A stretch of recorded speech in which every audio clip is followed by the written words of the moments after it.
Hi everyone, this is Mike Thoming with another video for CIT 360. Today we're going to talk a little bit about JSON in Java. So I have a quick little program I'm going to run here real quick. So I'll explain as I go along.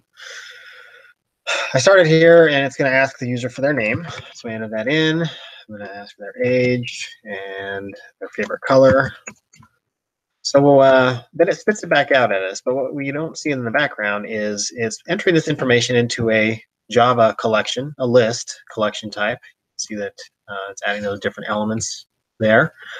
Then it takes and creates a new JSON object, and it puts each of those items into, using the object put command, putting each of those items into that Java object. It gives them a name, or sorry, it gives them an ID, which in this case is a string. So in the JSON resulting object, you're going to see name, and then whatever the user entered, age, and then whatever they entered for their age, and then favorite color, whatever they entered for their favorite color.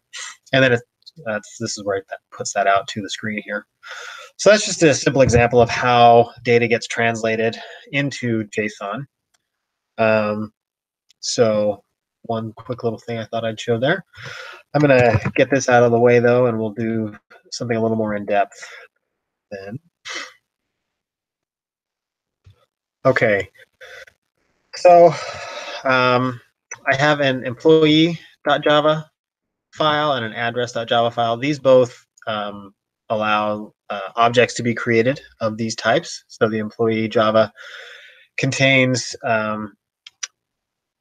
this is address. Address contains the street number, city number, zip code. The employee Java includes an ID number, their name, whether they're permanent or not, address, phone numbers, and a role. And then there's getters and setters for all of those, as well as a toString in each of those. So we use these to create these objects in other parts of my code here.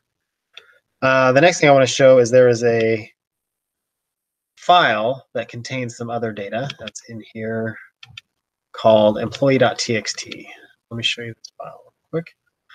So this contains data in a JSON format. It's got these curly braces to open with. It has string identifiers, and so this is how the data is identified. So an ID value, and here's the value. A name value, and here's the value. A permanent value, and here's the value. An address identifier, and then this is a slightly different part, a different kind of data inside the JSON file, but there it is. And then we've got phone numbers as the identifier, and then the values that are inside there, last one. So this is a JSON file that we're going to do a couple things with. And so we're going to start with this reader code. So if I bring this back so it's runnable again.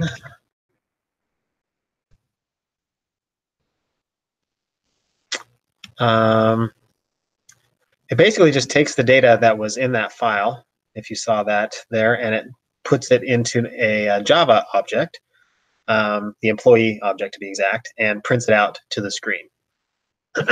So it creates a new instance of this JSON reader, a JSON object, and then it cycles through and gets the values for all these items that were in my file that I showed you. It has to do something a little different with the phone numbers because there's multiple items in that element, and then the same thing with the address because there's multiple pieces to that single element. But once it grabs all that data out of the JSON formatted file, then it loads them up into the employee object and then prints them out to the screen. So that's one way to deal with JSON. The next one I have is a writer, JSON writer.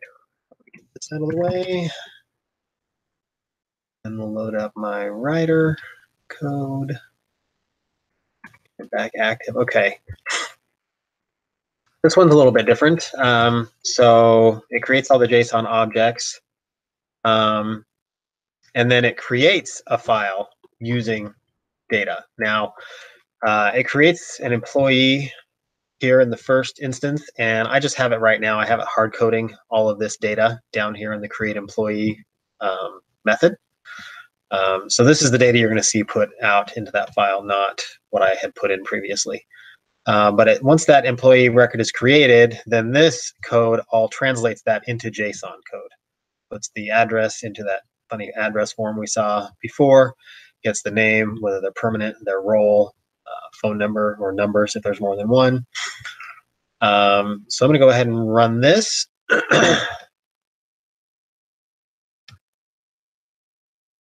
And so then this is the format of the file that it puts out. And again, this data doesn't match what I entered before, but it's what I've hard-coded down in this method at the bottom of this page of code. And this actually, I had it put it out to a file, an emp.txt file, which we could go and look at. It's a couple levels back here, emp.txt. So again, you can see that this matches what was put out to the screen here. So that's just how you can write data in JSON format.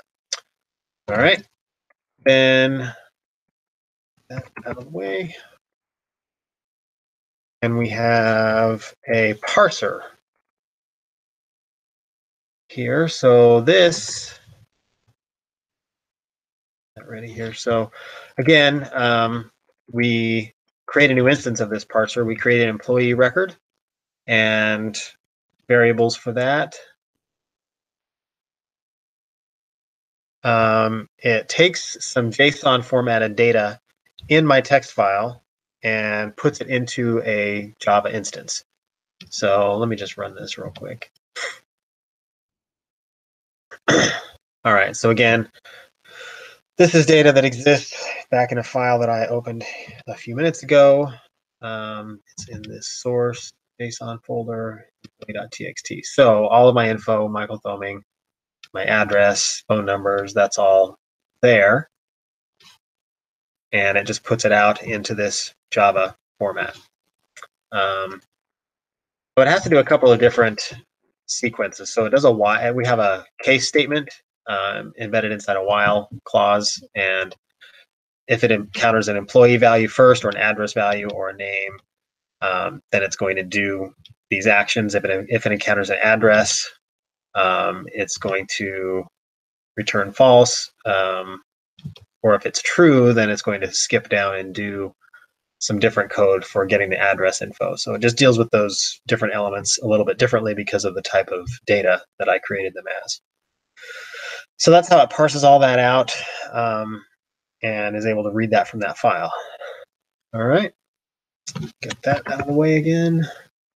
And the last one we wanted to demonstrate is a what I call a generator here. A generator, bring that back to the front.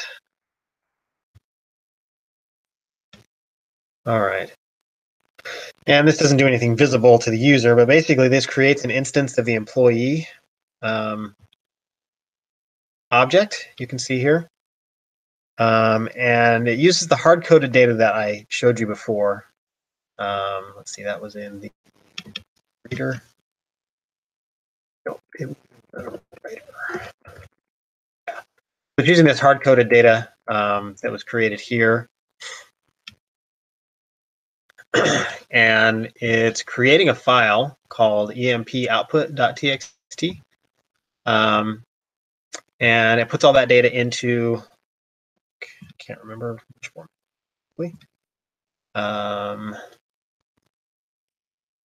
Voice output. All right. Oh, it's in the JSON format. So it just basically takes data that was created in Java using the regular Java logic, and it puts it out into a file. It generates a file. That's why I call this generator. Generates a file and puts it out in the JSON format. So that's basically it for this round, showing different ways that we can use JSON to pull data in, send data out, save it, read it. So we'll leave it there for now. Thanks for watching.